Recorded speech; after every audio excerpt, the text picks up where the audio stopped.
Hey guys, welcome to Jack's Treasures and What? Not Another Reselling Podcast. This is episode number 39. Can you believe that, Tracy? We have hit No, episode not at number all. 39. Yeah, it's unbelievable. Our show format is that we focus on the live portion of reselling. We don't edit, we come out raw. We don't sugarcoat. We don't try to blow smoke up anybody's hiney. We want to tell you the truth about live selling, that it's not the best thing in the whole wide world. But it is pretty awesome. It is very, very awesome. And you can make a ton of money at it, but it's a lot of hard work. But we just don't want people to sit there and think that everybody's going to be hugely successful at it and everything that you pick up to show is going to sell, because that's just not the way that it is. Our topic for today is how crossing categories can lead to crushing sales on Whatnot. Wow, that was a lot of adjectives. That was. I'm very proud of myself. I made that up all by myself. Our guest today is Justin. He goes by the name Sid90. He's a powerhouse live seller on Whatnot. He crosses categories, he crushes sales, and he is taking the platform by storm. His fast-paced shows deliver great deals, big energy, and serious profits. And we are thrilled to call him a friend and grateful that he took the time to join us today. Give us a little introduction. So I've been selling for people that don't know me, my name is Justin, but I go by Sid. I've been selling for about five years now. I've been on Whatnot for probably 3 years, but just selling probably 2.5. But with the time that I've taken away from it, it probably doesn't even count as a full year, because I'll be on for a few months and then I'm off again for another few months. So I just started selling on Depop, just barely.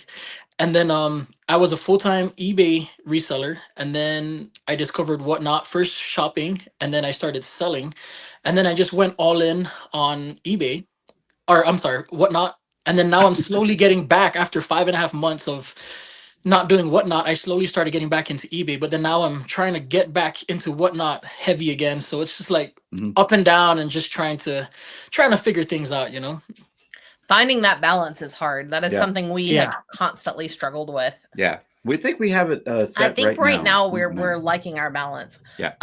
Well, first question for you. How did you come up with the name Sid90?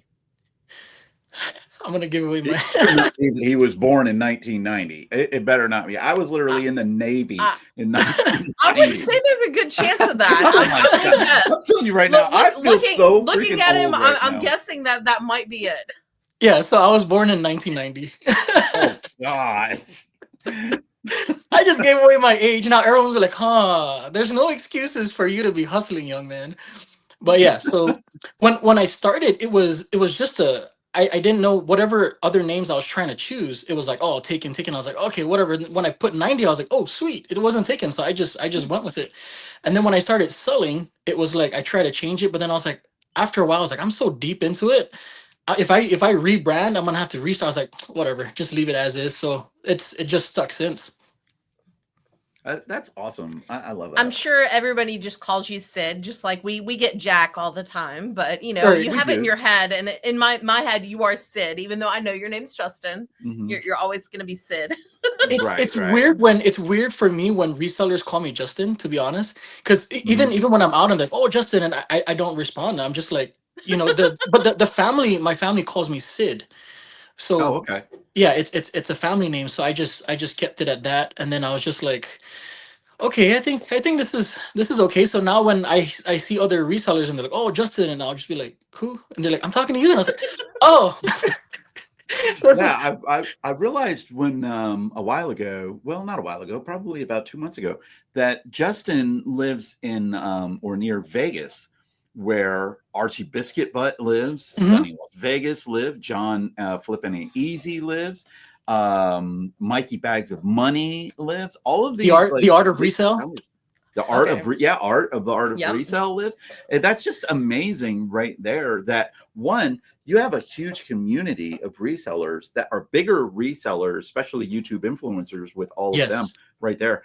But everybody seems to get along and mesh really, really well. Is that the case? Yeah, for the most part, yeah. I mean, I don't have any. I get along with everybody. So, and then also Kerry, American Arbitrage, used to live here. He did. I remember that. Yeah. I think he's in Jacksonville. Jacksonville now, or Jacksonville area. We're actually looking forward to trying to see if we can get Carrie American Arbitrage on here to Nice, talk that'd be about awesome.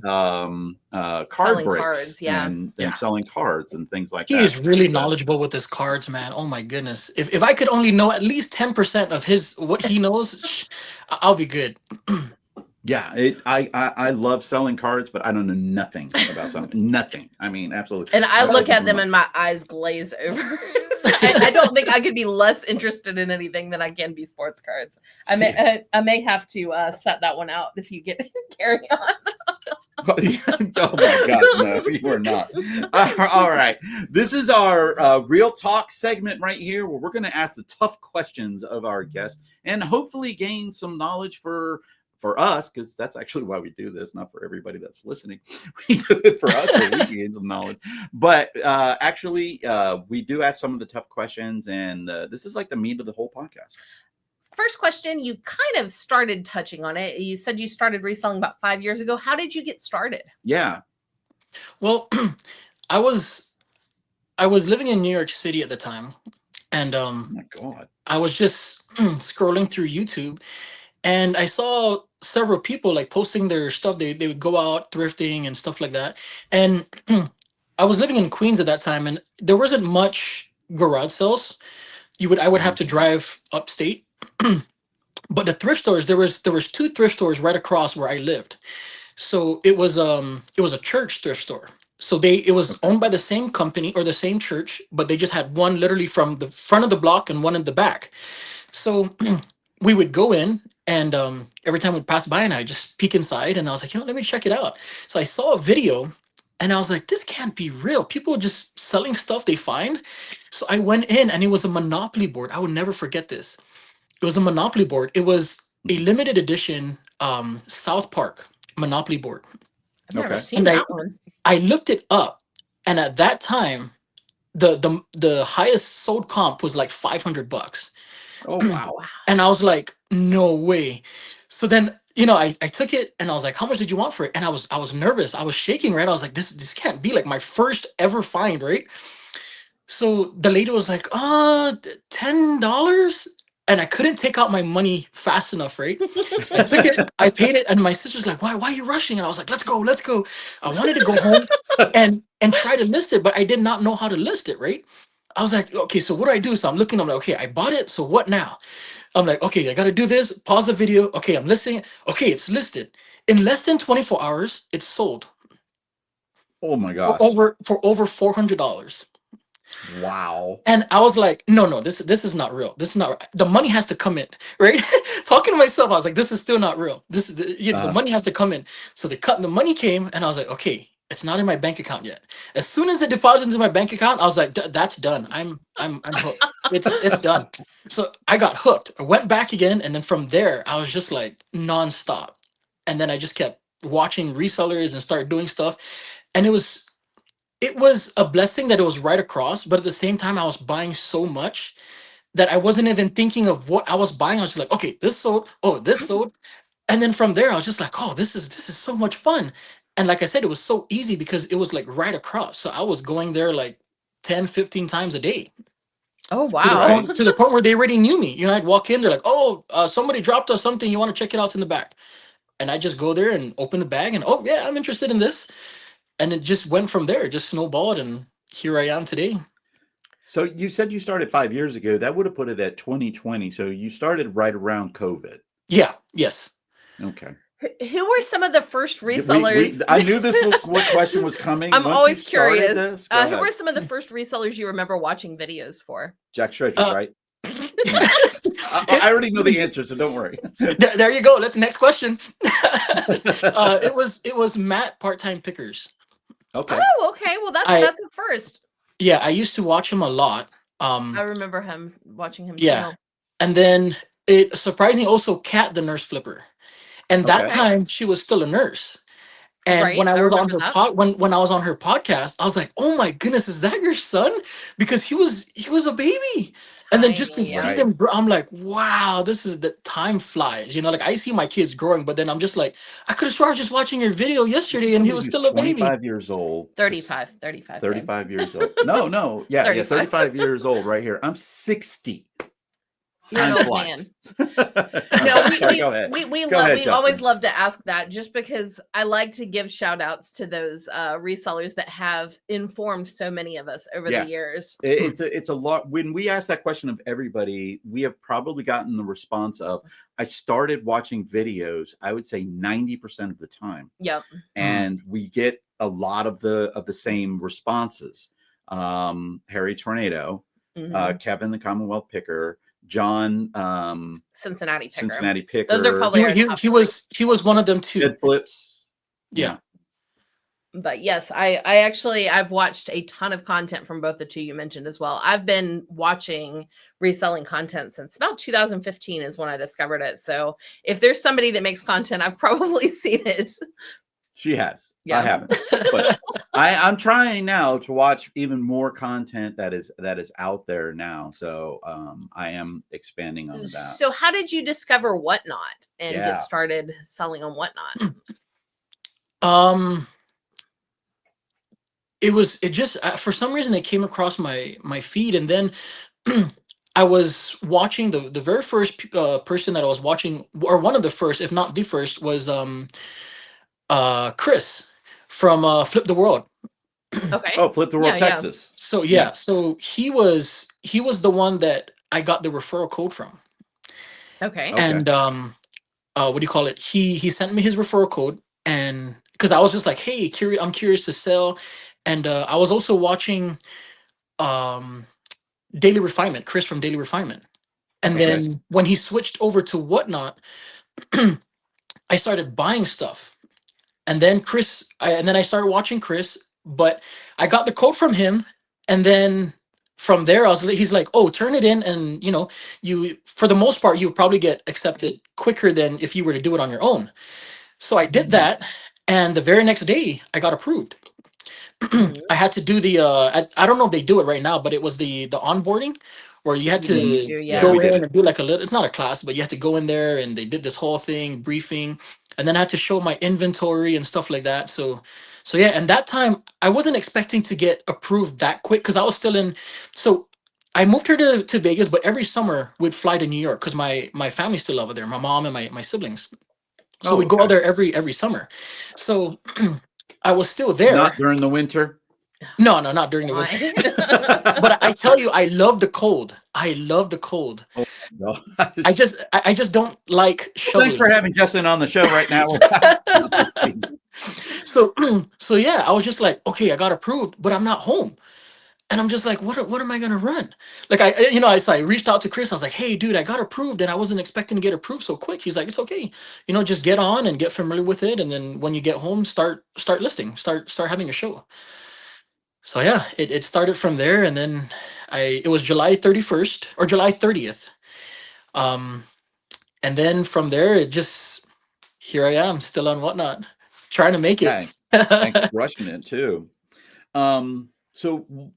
Well, I guess you pretty much answered this one, which was what motivated you to start selling on Whatnot, which you said was basically Chris and the other I forgot who we mentioned. Chris, the other Chris. No. I can't think of his name. Daily Refinement. Chris from Daily Refinement. But how did your first shows go? To be honest, the first show, I could not ask for a better first show. Okay. For everything that I listed, I didn't sell 10 out of everything that I listed, and it was close to probably 80, 90 items. So it went well. Flip the World rated me as well. I was surprised. Oh, nice. And I was like, wow, nice. And then the art of resale was just like, hey, be yourself. You got this, just go out there and do your thing. And then I was just like, I was so nervous. I was like, man, like I'm a people's person, but I'm still shy, if that makes sense. Like I'm a people person, but I still get shy, It's just until we break that ice. But as soon as I'm not a people person. I am, but I do have that shyness about me, and people don't believe it. They really, really don't believe it. But she could tell you that I really am a shy person, but I just overcompensated. Yeah. And so the first show, I think the one that helped me break the ice was I knocked over my camera during the show, Yeah. and the whole thing was, and everyone was like making fun, and it was so, it was funny, but at the same time I was like, ouch, you dropped us, like the deals are so good that even the camera fell, and then after that I was just like, what can go worse than this camera falling live stream and everyone seeing the background and everything, so after that it was amazing. Yeah. It was a great first show That for is sure. awesome. I love hearing that. And I know that a lot of people's first shows tends to be really well, because I know Whatnot promotes first Hmm. shows, but then after that, a lot of people start getting a drop off. And when they get that Yeah. drop, they I guess they get what I would call spoiled and Yeah. think that every single show is going to be like their first show. Yeah. And that's just not the case. What's the biggest advantage you've discovered by not limiting yourself to just one niche? Just doing it, just jumping in and doing it, because Mhm. I recently just got into the crafting category, and Mhm. I did not know one thing about yarn. All I know is I've been passing it up this entire time. All these years I would see it and I would just walk by it. I'm like, no one wants that. And I got this haul, and I started after being away for so long, and my first show I sold out in less than an hour. Oh my God. Wow. And then I was just like, okay, so what now? Thanks guys, we're gonna raid. Because I wasn't expecting that. And then people were like, Right. "Oh, when's your next yarn show?" And I was like, "Guys, this I don't know when's the next time I'm going to find another set of yarn, or even find yarn to begin with, because I don't look for it." Right. Right. The very next Saturday, I find it at my first stop, my first garage sale. It was a whole yard full of yarn, and I bought 17 totes. Oh wow. Filled up the car, and I was like, "Okay, great. I guess we got to go home now." That was it. So yeah. So now I'm looking heavily and going into yarn, and I feel like sometimes we have to pivot, because when I started with apparel, it's not only, I'm not gonna say it's flooded, but it's, you have to find different ways to stand out, right? So Right. it's not, I'm not just like, both of us can sell this exact same shirt, but how are you doing it differently for you to get $6, and how am I doing it differently to get $7? You know what I mean? Sometimes He a good always example. tells me. No, I didn't mean it. By the way, guys, just to let you know, we did have a graphic t-shirt battle with Sid, and I won.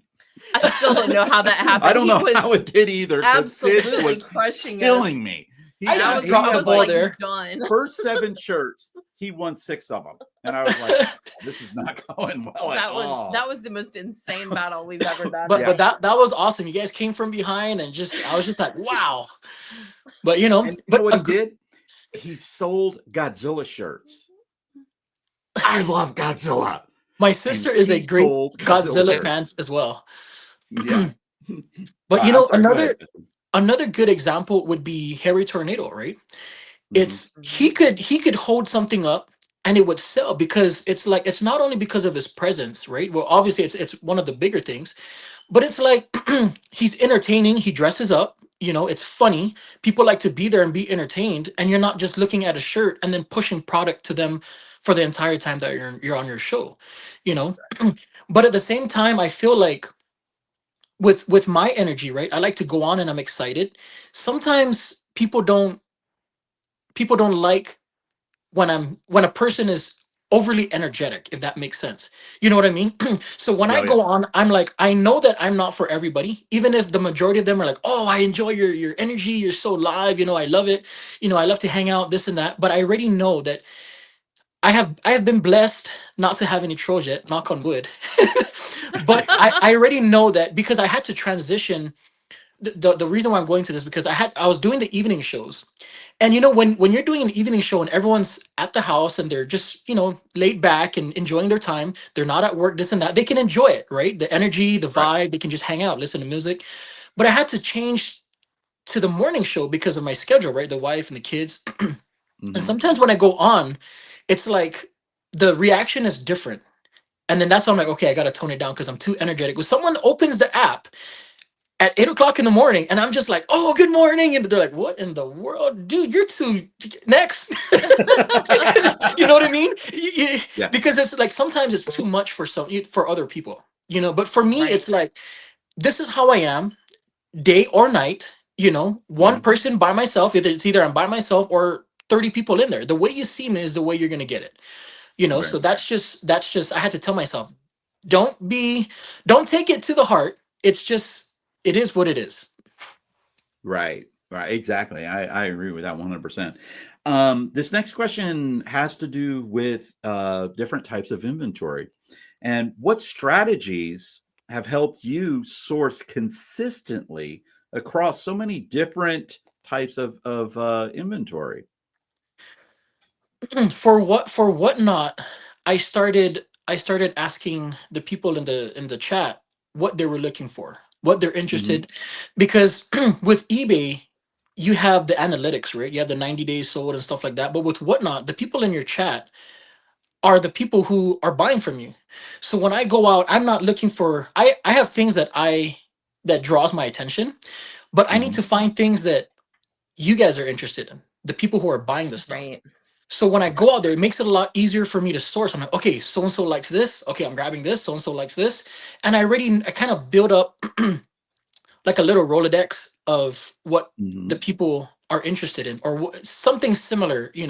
That way, when I bring it to the show, I'm like, okay, this is what I'm going to bring next, and then I constantly ask them, and I have this little paper on the side that I would write down, and when I go out there, I try to remember it. Okay, this is what they're asking for, the sizes, and I just keep that in mind for the upcoming shows. So that's awesome. I used to have sticky notes all on this poster board that I had.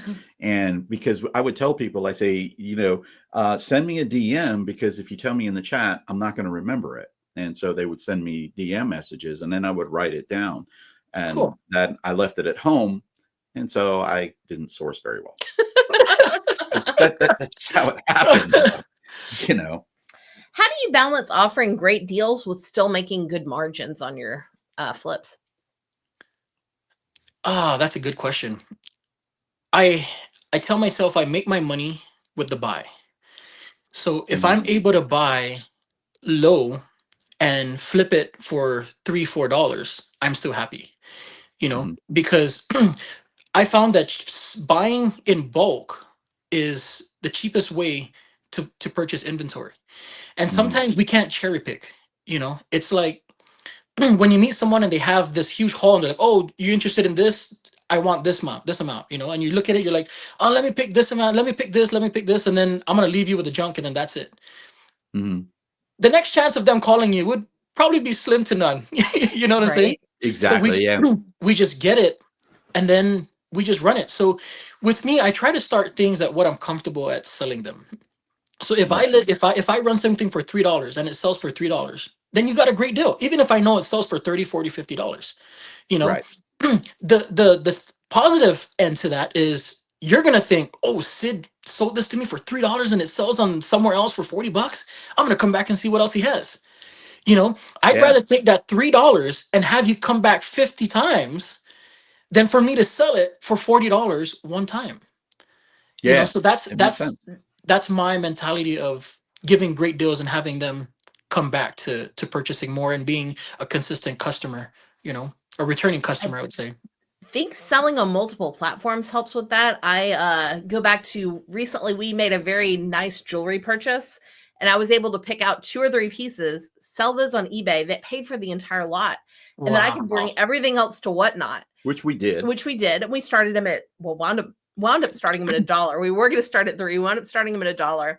And after the show, people were emailing us or messaging us, y'all were They starting were that stuff mad. too cheap. Oh my Legit. gosh. Legit. They were mad Y'all at are Wow. us. crazy. I was so worried about you. I'm like, guys, that stuff's already paid for. I was happy Yeah. to Yeah. bring it cheap Yeah, and because we to want to bring back the buyers, right. Exactly. and giving them a deal like that, it pays off. Case in point, Yep. I've been doing record shows, vinyl record shows, and I start all my vinyl records off at $3. And I had somebody message me, and they were like, you should research these records because you're selling like $30 records for $3. And I'm like, yeah, But I Right. have zero in these Yeah. records. I have zero in the records. But now people know that there's a deal coming. So what ended up happening yesterday is I ran a record. It was a brand new record. It was Tim Burton's Nightmare Before Christmas, limited edition, translucent purple and yellow. Okay. It sold for $23. I didn't have the heart to tell the person that you could have gotten that same exact record for $12 on eBay, brand new. And you would have had to pay like, I don't know, $4 shipping or something like that. But that's what ends up happening is you create the buyers coming in. And once the buyers 100%. start bidding on something, they're hooked Yeah. because that's what live selling does as opposed to But yes, That- when you're that's the beauty buying of it. at a good price, then you Yeah. totally have the ability to do that and not stress about it. yeah. And like you said, exactly. that's the beauty of live selling. Yep. Yeah, I mean it's amazing. And as Sid said, it's in the buy. You know, 100%. it's in the buy. If you pay, because for us, we're running these action figures now, and we're running them for $1. And these are action figures that go for $15 regularly on eBay. But I can sell them for $1 because the storage unit that we bought them and got them from is well into profit. So why do I have to try to milk every single dollar out of these things? Which I don't Right. call it. A lot of people say you're losing money, and I said, no, I'm not losing money. I'm leaving money on the table. But if I can get a buyer and that buyer returns to me, and then I have another buyer return to me, now I have competition. And now instead of that thing going for $2 or $3, it's going for $6, $7, $8. Then it's getting closer. I get another person in there. Now it's going close to the $15 mark. Then it goes over the $15 mark. And the ones that sell Right. for $1 and $2, great. You know what? Yep. Someone's doing their Christmas shopping and getting a deal, and I love that. Yes, Betty, you did Yeah. great. Thank you very much. She is probably watching this too. Hi, Betty. Yeah, I think you know Betty. You know Cajun Queen 2011, correct? Yes. Yeah, Betty is amazing. She has bought more of our action figures, I think, than just I think about so. anybody. Repo, you need to step up your gang because I'm too. What category that you have done has surprised you the most in terms of profit and audience response? The yarn. The yarn Okay. category.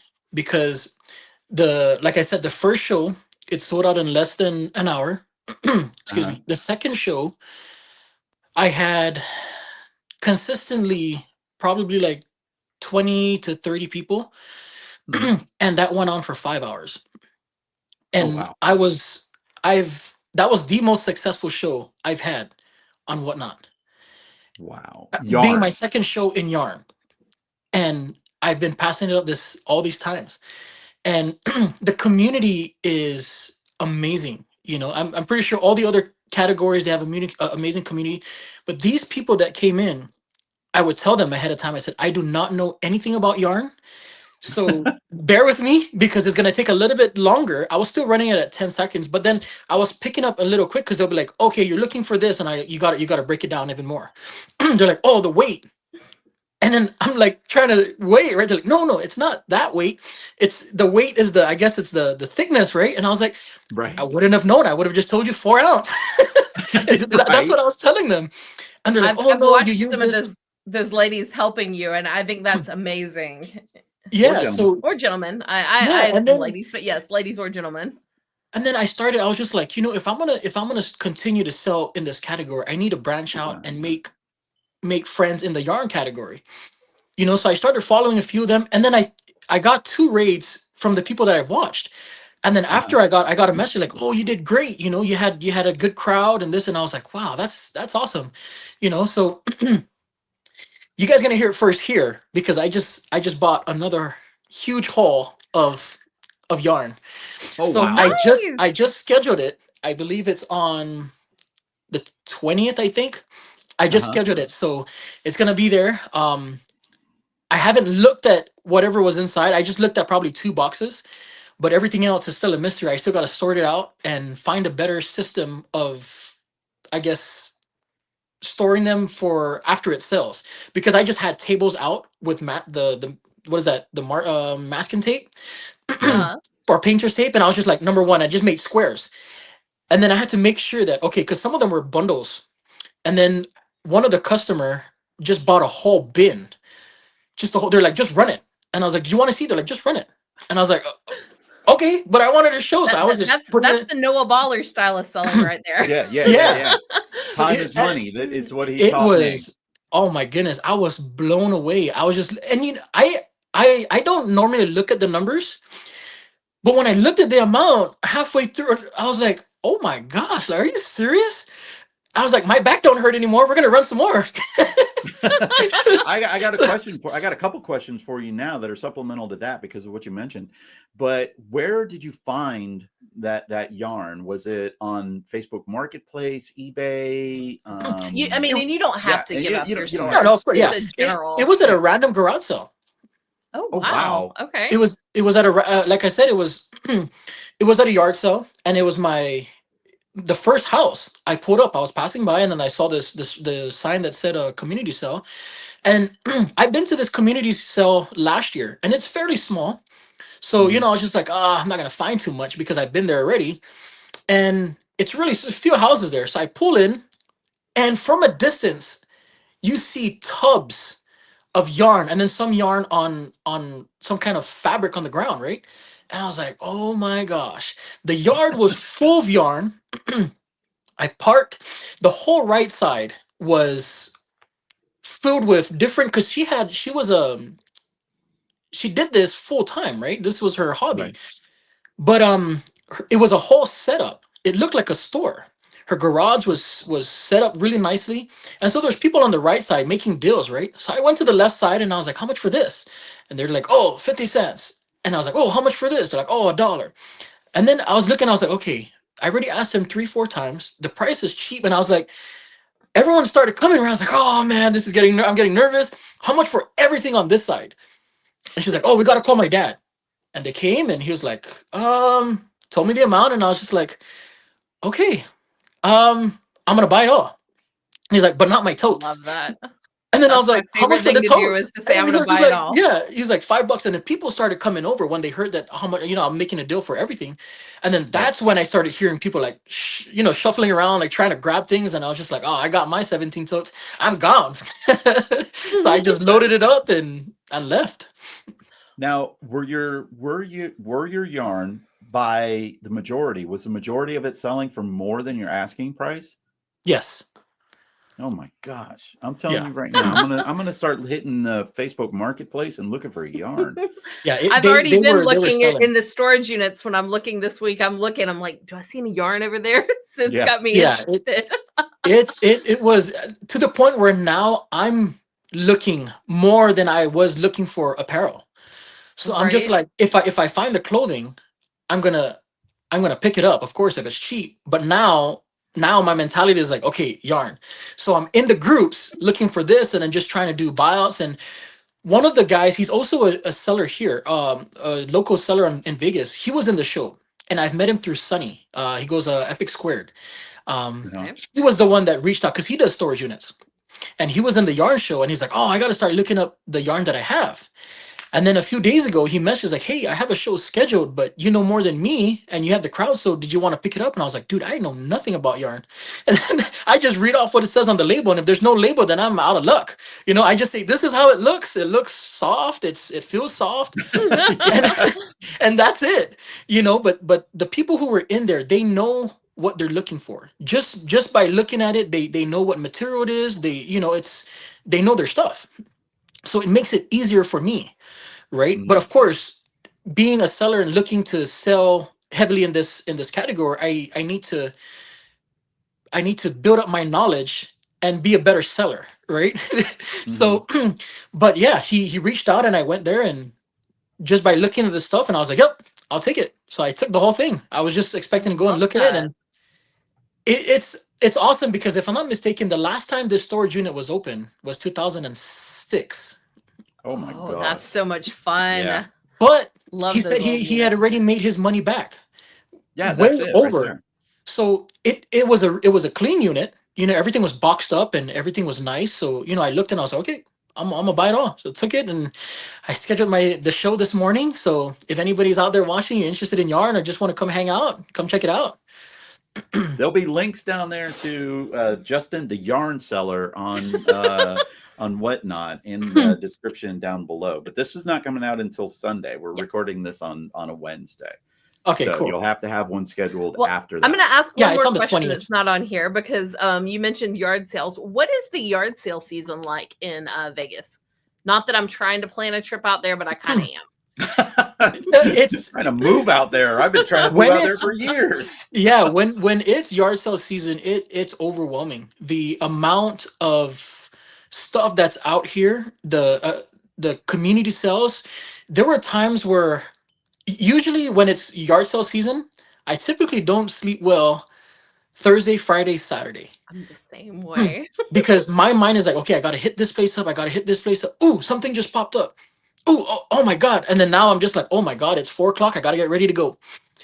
And then I'm out. So when the garage sale season kind of slows down, then we have the swap meet. Swap meet kind of slows down as well, but then you still have your storage unit people who are always buying, and then you go out there and find deals. And then we have so much thrift stores and just making connections with the people who run estate sales. So I have made connections with 3 people now, and that's amazing. So now they'll reach out. Before I was like, I never went to estate sales because I always thought, and this is being closed-minded, right? Like, oh, it's expensive. But it's things that I wasn't looking at people would buy. Because I look at stuff and like, oh man, I was only looking at eBay stuff, right? Right. But now that I'm selling on Whatnot, I could buy this for 50 cents and sell it for $3. Like, I'm happy with that. You know? And if I'm finding 30 things at 50 cents each, you know, can't beat that. So now I've made connections, and they're like, hey, I have this, you interested? Come pick it up. So that's amazing. Just networking with other people. That's just awesome. I love that. What do you think are the biggest myths about live selling that newer live sellers believe? It's get rich quick. They only see what is being shown. They don't see the back end, because it gets really hard and tough, constantly going out there, finding the deals to bring them, constantly having inventory that I could sell for a great deal, $2-3, right? And then also the aftermath of having the show. It's like you sell 100 things, and then you look back and your house is a mess. And then not only after you ship, you have 2 days to ship all of that, and then clean up, and then prepare for another show to come on, So it's just constantly, people think that it's, oh, you get to make your own schedule. But to be honest, I think you work more than when you're working at your 9 to 5. It's a never ending. There's 100% of that. I agree. I was a teacher, and I would work till 10 o'clock at night as a teacher, grading papers, getting lesson plans done. I work harder now, but I love what I do. Exactly. Same here. I get to do it whatever I want to do. I mean, I can work as hard as I want to do. Tracy has given me a lot of time off because of COVID. I've given him time off. You better make it sound like I'm. It was approved. Whip over there. Justin knows. He knows. We know who the boss is. He knows who runs this show. Oh my gosh. But yeah, I mean, that's one of the best things about it. But yeah, I agree with that statement 100%. Yeah. You sort of answered this one a little bit too. But what's the biggest challenges to running multi-category shows, and how do you overcome them? Because I'm sure you don't want to be pigeonholed as just a yarn seller, do you? No, I'm still I dabbled into the golf apparel. So I did my first golf show. That went amazing.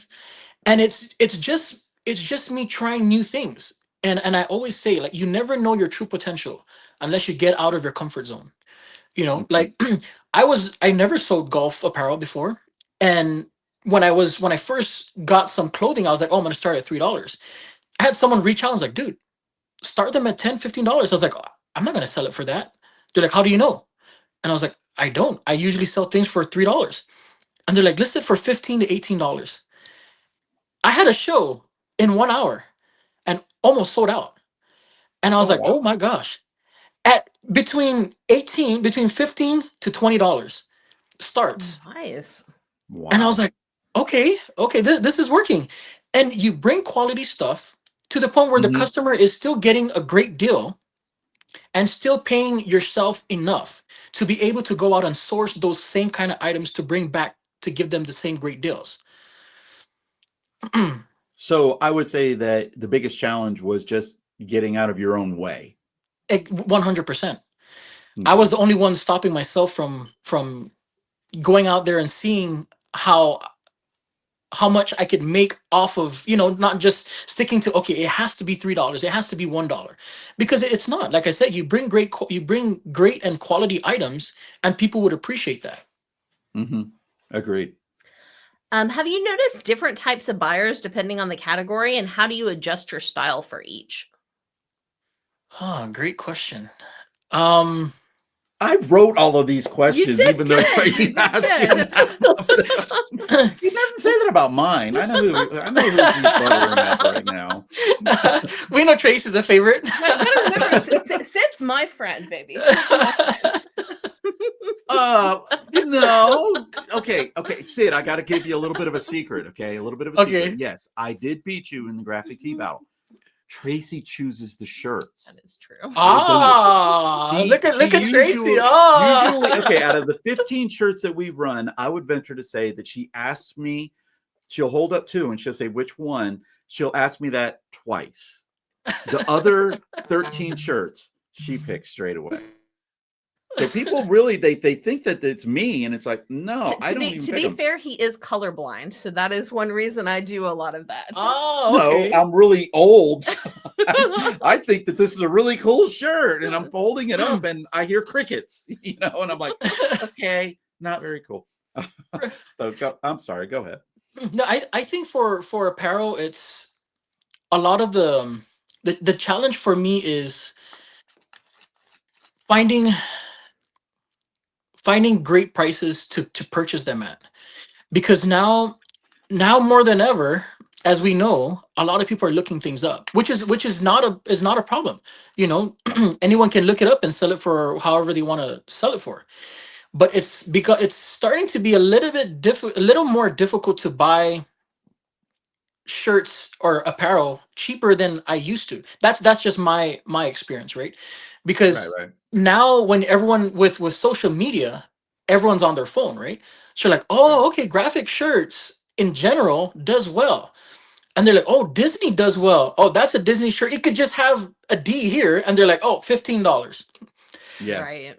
And we've all experienced that. Just like going out to garage sales, and you would see the printouts. They'll have the whole printout, like this is what it's selling for on eBay. I turn around. I turn around when I think. Yeah, so it's like that, and just like for me, it's like I can't start it at $3 when I'm buying it for $5.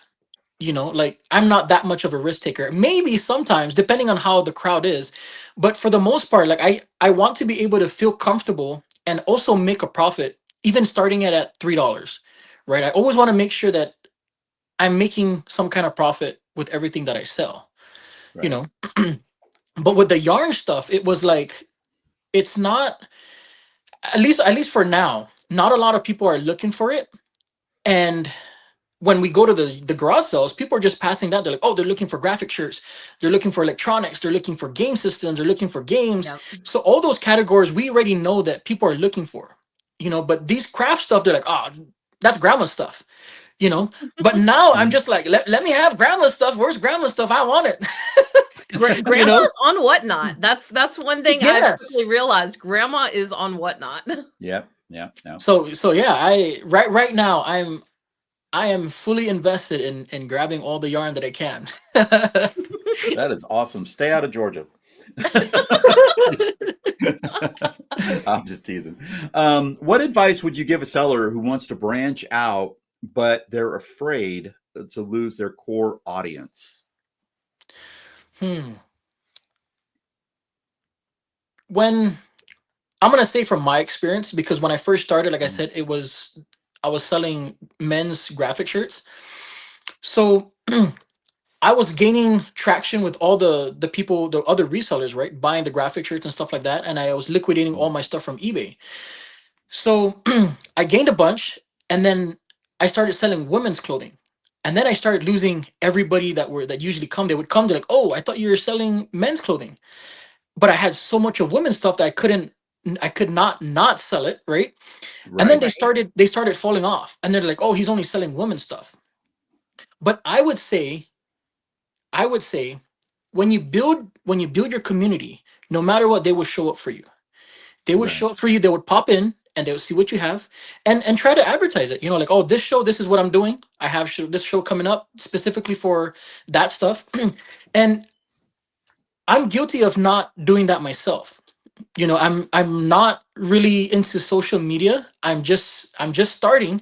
So now I'm just like, okay, I guess I got to advertise that I'm selling yarn, I'm doing this, but I don't do that much. And I feel that if I did, maybe I'll get a little bit more of a room that people would come in Mhm. and be interested. And but it's just a learning curve. I feel that if you build your community, they will show up for you all the time. Even if they just pop in, hey, what's up? Oh, you're selling this? Right. Okay, I gotta go. And that I'm forever grateful. They pop in because there are thousands of people who are on, and for them to pop in and say, hey, Sid, I'm on my way to Yeah. work, but have a great day. I'm just like, wow, that's awesome. Have a great That's day. become one of the hardest things the longer we've been on Whatnot is we know so many people and you want to go visit everybody, but you can't. Yeah, Yeah. You and just and can't. then and Yeah, then on when top I of hit that followers live, and there's 20 people that are live that I'm following, that I'm friends with, and I'm like, I can't get in all of these shows. There's just no way, because everybody's got to do their business. You have Yeah. to make exactly, money, yeah, whether you're selling on Whatnot or eBay, or no matter what it is, you have to be able to have that time to do it. And sometimes when we're sitting on eBay, Tracy will pop in on somebody's show, and I'll pop in. We actually set a thing for us one time where we said every day we're going to pop in on 3 people's show, Yeah. just to, get let people know that, hey, we're not out here and just ignoring you. yeah. We just don't have that much time, because we have so many people that we love to watch, Sid Yeah. included. Mm-hmm. Thank you. You And I know? and I think I think that that's one of the hardest thing. Like you said, when you click that and there's so many people on, you want to be supportive because they are supportive of you, right? But at the same Right. time, it's like if you're pushing yourself to have shows 3-4 times a week, and then you're running it for several hours, like you still have to pack that after, but at the same time you still want to support them. So it's not that Yeah. we don't want to be supportive, because I think that's another big thing with Whatnot is the community. In order to Mhm. build a community, you have to be involved with the community, and that Right. means going into shows, being active, even just popping in and say, hey, what's up. At least they see your name and they're like, oh, he's been here. Oh, okay, he's been here. And then when you pop up, they start getting familiarized with your name. So that's a big Mhm. thing with Whatnot is being um being a part of the community, is going out there and being in people's shows. You don't have to stay there for the entire show. Just pop in and be noticed. Yeah. Yeah, definitely. I agree with that 100%. Well, those are I'm telling you right now, that was some great information right there. Absolutely. I got such a title for this podcast in mind. All right, this is our What's Up segment, where we generally talk about what's happening in all of general reselling. And we don't really have a topic, but I do have one. Uh, if you guys are online shoppers right now is the prime time to be buying. Do not try to buy a week from now, because a week from now, the post offices are going to be starting to back things up. I mean, it happens every single year. It's an inevitable thing. And if you think about it, it makes sense. You're talking about everybody is shipping items to their family, presents back to their family, and people are buying. I think that it was a huge number that Tracy and I were talking about, how the seasons have changed from my generation of the 70s and 80s, where everybody bought Christmas at brick and mortar stores, and next to nothing was ordered on catalogs. Yes, they did have catalog sales, the Sears catalog, JCPenney's, and all that stuff. I know I'm talking foreign to you right now, Old Sid. man. He's sitting Go there to bed. thinking, going, "What the hell is he talking about? I don't know what Catalogs. catalog." I'm just kidding. I remember the But catalogs. Yeah, but now everybody is buying on eBay. They're buying on Amazon. They're buying on Walmart. They're buying on Poshmark, Depop, all of these sites that are all out there now. So if you are a buyer right now is the time for you to buy. And I'm not trying to tout this for our shows because I don't have any shows scheduled except for Ray trainings because I'm still coming over COVID. So that's not the reason why I'm doing that. But have you started to buy any online for the Christmas season? My wife does the shopping. Okay. Or she's done the shopping. To be honest, I'm not really much of a shopper for myself. Like I'm fine. I would probably say I'm not say a minimalist, but I would use this as long as it fits me and I'm comfortable. I don't really need much, you know. Right. So I don't do much shopping. Okay. Besides food, as you can tell. we love to eat. Oh my God! Did you? They're like, I know you buy food, Sid. Okay, well, first you live in Vegas. I'm gonna tell you something right now. If you go to Vegas, you're gonna eat. Because there's one thing that I've noticed about Vegas. I don't care if you're eating on the Strip or you're eating at one of the casinos or you're eating out. What's the name of that Bear Cottage? Oh my gosh, Black Bear Lodge. Black Bear Lodge. We ate there, and I have never eaten at a restaurant before where the food is overflowing the largest plate they could possibly find, and they're overflowing on the plate. You do not leave there hungry. I don't think I've ever left a restaurant in Vegas hungry. No. Ever. We have big portions. Yeah.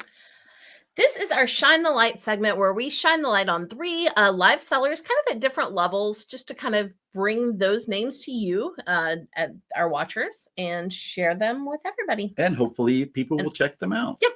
Our first seller this week is an up-and-coming seller named Chris Mart 14, Christina. She's a Whatnot seller with 1.7 thousand sales and 2.2 thousand followers. She sells plus-size clothing with tons of shows upcoming. What do you think about sellers having tons of shows posted for the future? Do you think that's a good idea or something that doesn't matter so much? Yeah.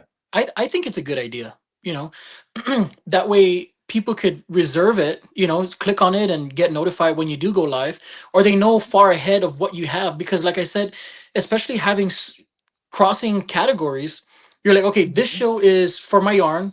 My next show is for clothing. The next show is for shoes. The next clothes. So you want to be able to have that bookmark, out their schedule so that people, okay, this show, I'm definitely showing up to this show. And this is a show that I'm looking forward to, so I think it's, or at least that's how I look at it. To have the people look in and say, okay, he sells yarn, but then this show he's selling golf apparel. Okay, so maybe I could just pop in and say hi, and then this show I'm gonna stay in. That's what I'm looking forward to. So that's my idea of scheduling your shows out. Yeah, I'm with you 100% on that. And I don't know about you, but I see when I look at one of my shows and I have 75 bookmarks on it, I know that show is not going to have 75 people in it. But it feels good as a seller. It does. Oh, 100%. See that you have that, as opposed to me looking at a bookmark and I have 6. So if you could go ahead and check her out and give her and I'm not talking to Justin or Sid, but to my buyers out there, just go out there and just give her some bookmarks. You don't have to pop in on any of the shows and stuff. And so, but it's free. It's free.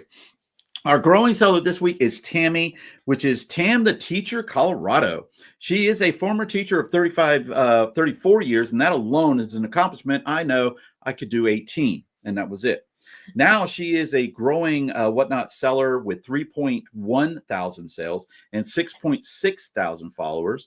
She also does plus size clothing with accessories, and she also has tons of shows upcoming, including she does community shows on how to be a mod. I actually went into that show when I was doing my research on her. Do you think that being a moderator is a benefit to you as a seller on Whatnot? I think so. Because you're not only engaging with the community, people are constantly seeing your name pop up and they're like, oh, who's this person? They get curious. They click on because I would say a lot of times I discover people by the mods, right? I'll click it and then I'm like, oh, they're a seller. I'm like, oh wow, I like this stuff. So then I'll go in and then I discover them through that. So by constantly seeing your name, people remember your name often. They would see your name and remember your name, right? Because they see it often popping up in the screen. And then it's you get the seller would give you a shout out, here and there. And when people choose me to be a mod, I'm not asking for anything. I'm just there because I have time, and it's my way of giving back a little bit, right? Like the least I could do is go in and help them out a little. If it's not, it doesn't, guys. Being supportive is not just spending your money. Being in the chat, engaging with somebody the would have chat. taught me that before. Ken, SSK promo. You hear that, Ken? I'm just kidding. Because of you. So yeah, it's supporting does not mean having to spend your money. Being in there, sharing the show, tapping the screen, giving the bookmark. Guys, when people see the bookmarks, even if you don't show up, even they see the bookmark and it's 2030, they get more excited to even press that go live button. Right. And it's nothing that feels better than saying, oh my goodness, this many people looked at my page. All right, time to go. And then you go on and you're just like, wow, it makes a world of difference when you have that. Just going into your show with a positive mindset, not expecting anything, just going in there and just having a good time, That's one thing when I'm running a show and I see my friends pop in, I almost always try to go ahead and mod them. And I don't expect them to stay for the whole show and make announcements and things like that. I just want them to get that little mod next to their name so that maybe people see them and they remember them. They get recognized. Yep, I try to do that, and I'm a horrible mod. I will let everybody know when you mod Jack Treasures and it's me. It's horrible. I misspell. I misdo the names. I don't even type it right. I make an announcement and then I hide it, or I slow the chat down, and then the people are like, "What are you doing? Stop it!" As long as you're not blocking anyone, that's fine.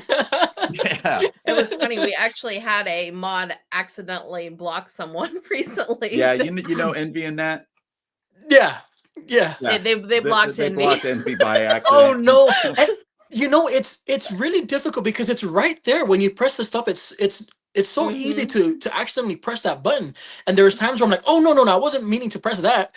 And you're like, oh my goodness, I almost just blocked this person. Thankfully, I don't think Sean took it harsh. He didn't hold it against us, but he was temporarily blocked. We went and sent him a message and said, "We're sorry about that. That wasn't us." Is there a way that we can see? Have you ever been blocked? Not that I know of. It does show you. It does show you, and it's to me. I got kicked out of a show. I actually have a screenshot of it because it wasn't. I got kicked out of the show because it was a what I would call a shady seller, and I was only asking him about a certificate of authenticity, and he was saying you had to buy it, but yet the shoes came with a certificate of authenticity. They were selling shoes. It wasn't Cool Kicks, but I know that's a big hot topic right now, but it was not. Boy. It was somebody else, and what they said they said it's in the buy it now, and I said can you explain that to me? I don't understand what you mean, and I got booted, and then a message comes up on your screen that says you could get suspended for trolling and doing all these other kinds of things, and I don't know if that was because I got straight up blocked or if I just got kicked out of that show. So I don't know. Because I've never been kicked out of a show other than that one. Our last seller that we're going to spotlight this week is an established seller. It is a Jackie and Quincy who go under the name Abandoned Treasures Reclaimed. They're a mother-son team on Whatnot with 27.7 thousand sales and 28.7 thousand followers. They're an everything sellers who have awesome shows. They do storage units and pallet purchases. They have fun shows and seems like they're on Whatnot 24/7. They currently have 101 upcoming shows and are premier sellers. And I will actually tell you that they're one of my very favorite people to raid, because if you raid them, they stop what they're doing and they will look at your shows. They will shout them out. They're freaking amazing for the community. That's awesome. And it doesn't matter how big or small. No. I mean, they had a room of, I think, about 80 to 140 or something. We raided with 12. We raided with 12 or 17, and they stopped. Yes. And it stopped their show. They went by. They said, "Oh, he's got bookmark shows. He's got all these shows, man. Bookmark all of these shows. These are great. Oh, look at the review." And they went into our reviews. Yeah. 5.0 review. He's got overnight shipping practically, and it's they're really good for the community. That's awesome. And that only makes other people want to rate them, because it's something as simple as that. you know. Yeah. Yep. Definitely. We mentioned that they are premier sellers. Being a premier seller does have some benefits. Do you think the pressures of being a premier seller outweigh the stress of trying to maintain premier status? Yeah, I really wanted to ask this question, but I let Tracy do it. See, I don't know. I mean, I don't think I'll ever be, or I shouldn't say that, but to be a Yeah, premier if you keep seller, buying yarn, you will be. right? Hopefully, I'm crossing my fingers. But yeah, I think that's a hard question. I don't. We've debated it. Like, I think we could do it if we really put 100% in, but man, that's the the stress level of is doing, because you have to have $50,000 in sales in Per 3 in month, 3 right? months. In 3 months. And in 3 Yeah. months. And then you have to have quality listings and no dings on your account, which we qualify for all of it except the but 50,000. one, Yeah. except for the $50,000. I think we could do it if we really wanted to, but I'm not sure that I really want to put it's that much pressure in of doing that, because you're talking about almost doing 5 to 6 shows a week, like real shows, not like the little 10-minute raid trains that we like usually doing do. hour, 2 hour, Or a 3 hour pop-up, shows. right? And then you Mhm. have to do the shipping on top of all of that. Yeah. And Tracy and I, being just Tracy and I, that makes it very, very difficult. And then to become a premier seller, you're one of the major benefits you get is reduced fees, but it's only like 1.5%. That's it. That's what it adds up to. Yeah, it goes up from to. 10% to 8.5%. And I'm like, well, for that 1.5%, I literally just busted my you know what for literally 3 straight months where I wasn't doing anything but being on Whatnot. And that Right. means no holidays, trips, time off, going to the movies. Tracy's going to the movies this afternoon with our daughter. So Nice. it's just I'm not going to go see Wicked. No, sorry. I mean, What? there's certain I things went to go will see do. Wicked, the first and the second one.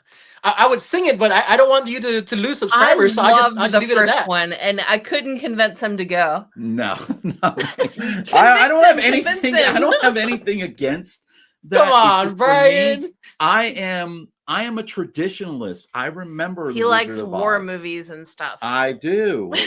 Same Have you here. ever heard of an actor named John Wayne? Yes. There you go, right there. That's my genre right there. He did do a singing cowboy, but they dubbed his voice. It is the worst ever.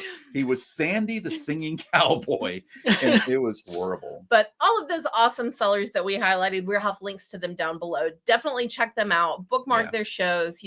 Bookmarks are free. You Yes. can give them a follow if you would like. We're not asking necessarily to do that, but follows are free also.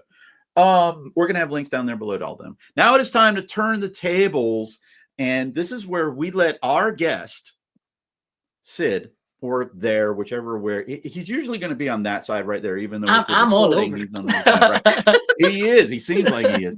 He gets to ask us any question that he would like, and it can be about reselling or anything that wants to answer. We've gotten a lot of them.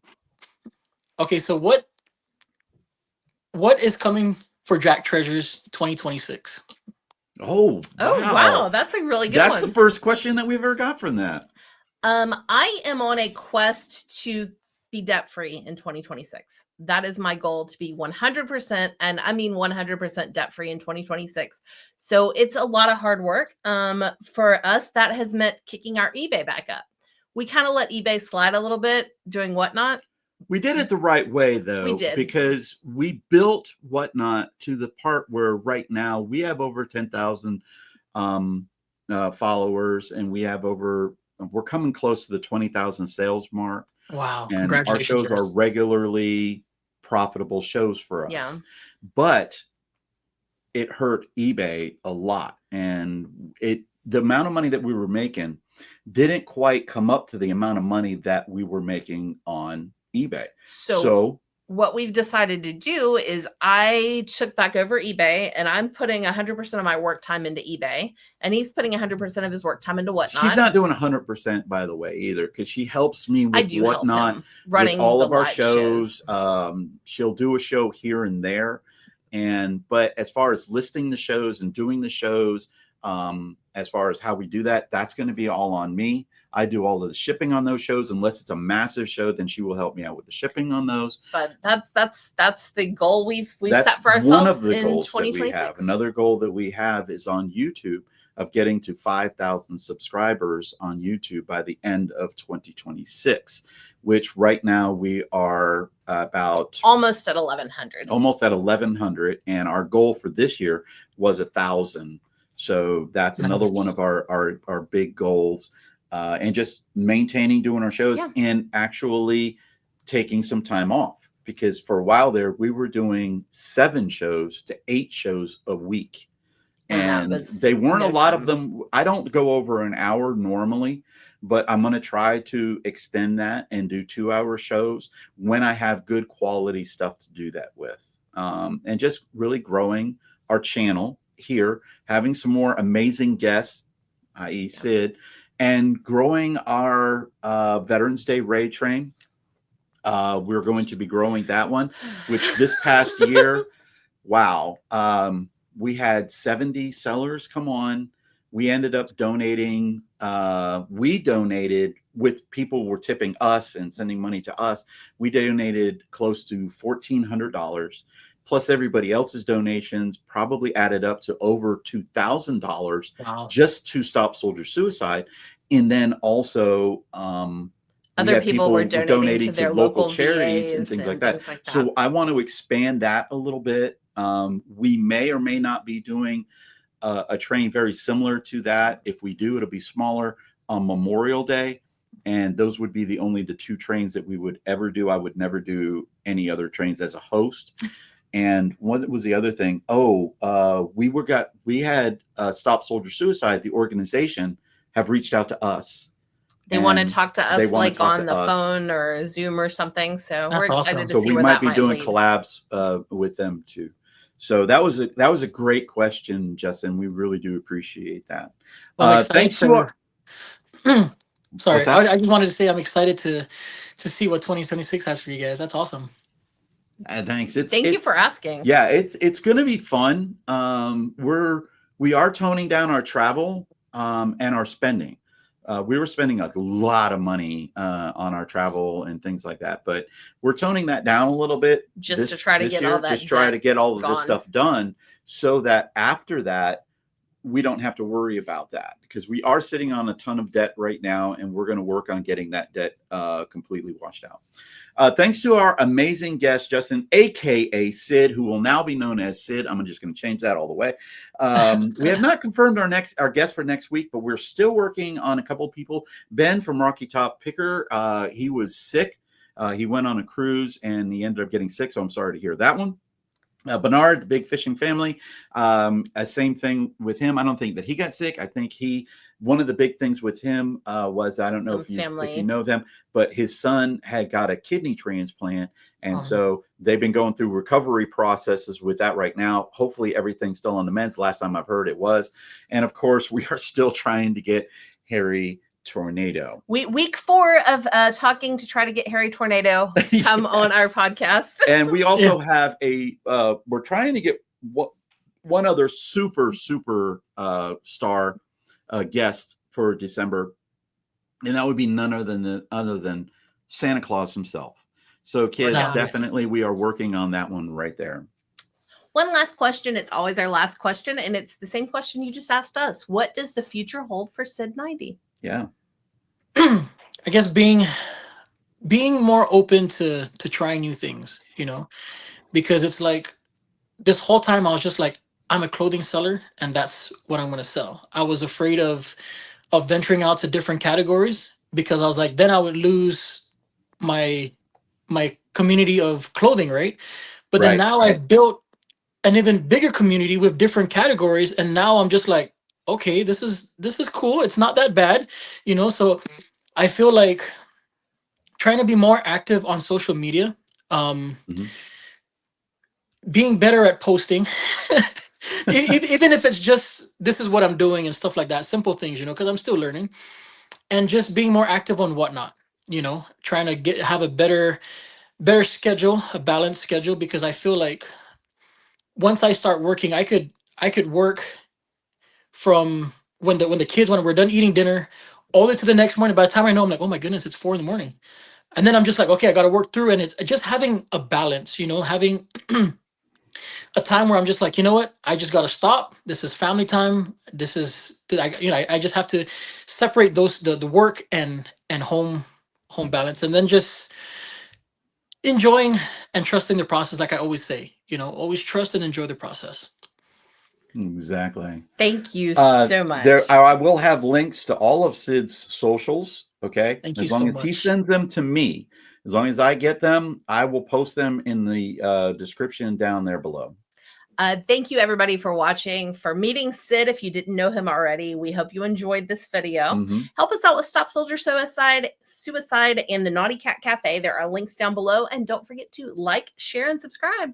Leave us a comment down there, and we would love to hear the comments of who you would like to see us interview on Jack's Treasures. What? Not Another Reselling Even podcast. If it's yourself. Even if it's yourself. I would love to do that. Yeah. I mean, I have no problem self-promoting. See? All right, Sid. Thank you very much for being here. Appreciate you so much. You are an amazing seller. And guys, I'm telling you, you got to watch this kid because he's on fire. I don't even want to say kid because he's 35 years old. He's an amazing about the age of your son. Yeah, about the age of my son. My son is actually 33 right now. 33 or 34. Somewhere around in there. No, he's got to be 33. Yeah. No, I don't know. I have no earthly idea. Wait a minute. Sid was born in 90, right? Yeah. Don't remind people. Don't keep reminding people. I know you were in the Navy. I don't know what year it was. I just know you were in the Navy. Yeah, I was in the Navy when my son was born. So, gosh. Shout out to you, Colin. Yeah, 92. He's 34. He's 34. There you go. All right, Sid. Thank you very much, guys. Peace out from Jack's Thank you Treasures. so much. Have a great day, everyone.